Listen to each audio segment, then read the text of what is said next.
I'm back. You're watching South Africa Tonight. The Human Sciences Research Council hosted a webinar today focusing on Africa's military dispensation.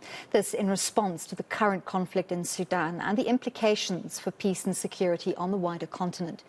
Some South Africans have already fled Sudan as a war between the country's two main military factions has ravaged the African nation.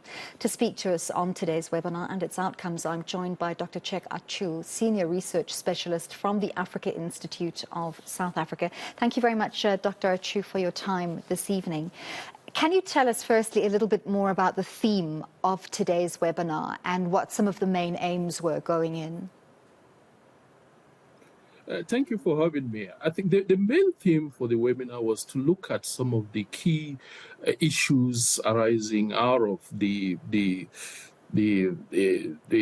confrontation between the two military generals in Khartoum, and how can South Africa and the African continent in particular leverage on the various African Union protocols and IGAD mutual security assistance to actually address what is happening in the Sudan. Because we think what is happening in the Sudan really now constitutes a kind of a sub-regional, if not, a continental problem that the continent really needs to stand up and to see to it that, concrete, sustainable processes are put in place for the two generals to sit on the negotiating table and come to a conclusion that is amicable to all the people in the country, in the region. Give us some practical ideas or a practical sense of the implications that this conflict in Sudan has on peace and security for Africa. The Constitutive Act of the African Union is very clear on this, that if a security or if an insecurity impasse or a challenge, if a country cannot address its insecurity challenge, if a country cannot protect its citizen, which is the frequently quoted the responsibility to protect, then the continent or even global institutions like the UN have got the power, invested in them by the Charter of the UN and the Constitutive Act of the African Union, to ensure that citizens in that particular country, in this case Sudan, are protected, from harm. So I think in international law, the African Union, the UN has got a mandate to ensure that they intervene and ensure that civilians, either creating safe passages for civilians to move out of the country, or ensure that the belligerents sit on a negotiating table and come up with a workable solution for everybody in the country, and the sub-region as well.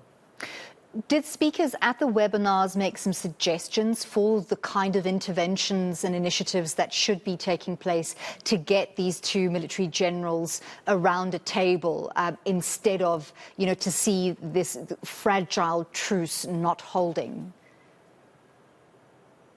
Definitely. I think one of the presenters, Dr. Igoni, actually insists on South Africa playing an important role in this regard. You will recall that South Africa played an important role in South Sudan during the negotiation for the comprehensive peace agreement in South Sudan.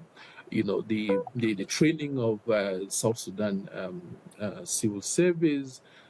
So many, during the seminar, think that South Africa do have some kind of leverage on the political and perhaps even the military elites in Sudan to bring them to a negotiating table. Again, another colleague of ours also mentioned or insisted on the role that the Gulf states should play in making sure that the warring factors or the warring faction come to a negotiating table. Because from what we've gathered, some countries in the Gulf are supporting some of the generals, or supporting some factions in the Sudan. And if that is the case, then it becomes more not necessarily a Sudanese problem, no, not even an African problem, but a global problem.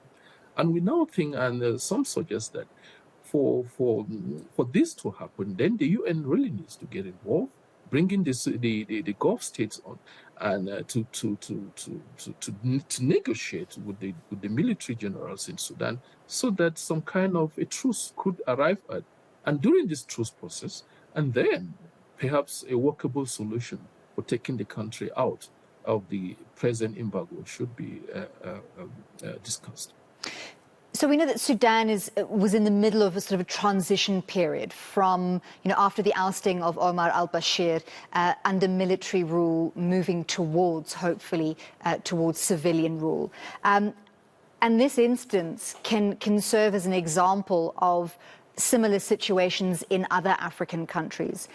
From today's webinar, what do you think we can learn about the timing and how this conflict has arisen in Sudan to try and use better models in other countries where similar transitions are underway? The situation in Sudan really didn't bode well for other transitional processes on the continent, that for sure. You will recall that there are about 4 or 5 of such transition happening on the African continent.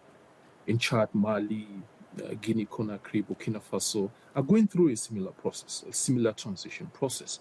And what is happening in Sudan, which actually talked about the issue of accountability, so to speak, because you will recall, the seminar actually made mention of the fact that usually when the military intervene, especially in civilian politics, in the process of intervention, some crimes are committed, and some of these crimes can even be termed as crimes against humanity. And in most cases, the military will try to negotiate a kind of process whereby they are exonerated in a post-military dispensation from accountability to some of these crimes. But what is happening now in Sudan will actually make some of the processes, especially in West Africa, for the people, for the protagonists involved, to actually think again. Perhaps not to even go the route of actually handing over power to the civilian administration, but to actually insist on staying in power. Because what we've noticed, especially in West Africa, is that once in power, always in power. Once in power, always in power. They will do everything to insist or to make sure that, they resign from the military and contest the election as civilians, which is what we've seen in other parts of the African continent. Is this unique to the African continent, or has this also been modeled elsewhere, perhaps in South America? Oh, for sure, in South America, and the Asian tigers are noted, for having been ruled for decades by military dictators. And I want to believe, even the seminar today also talked about the issue of the military on the continent taking a leave from what was happening in Asia, about 2 or 3 decades back, where in Malaysia, Indonesia, the military ruled for close to 5 decades, and today those are fledgling economies. And most militaries on the continent are like, if it happens in Southeast Asia, why can't it happen on the continent? Why can't we do the same? So those are some of the issues which the seminar talked about, and we said, we talked about the issue of context as well, that though it happened in Southeast Asia, it happened in South America, the African context is a bit different. We are what Paul Collier talked about as the bottom billion. Some of the poorest countries, in the world, are in Africa, and such the context or the way in which the military dictatorship operated in South America and in Asia are totally different.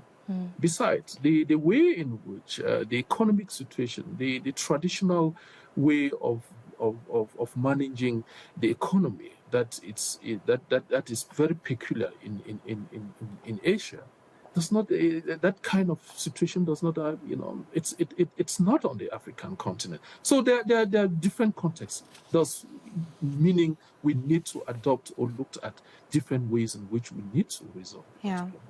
And with more than 500 people having already been killed and more than 4,000 injured since the beginning of the conflict, it's absolutely critical that these conversations take place. Thank you so much. That was Dr. Achu from the Africa Institute of South Africa, where he's a senior research specialist, giving us some insights into a webinar hosted today to talk about the conflict in Sudan.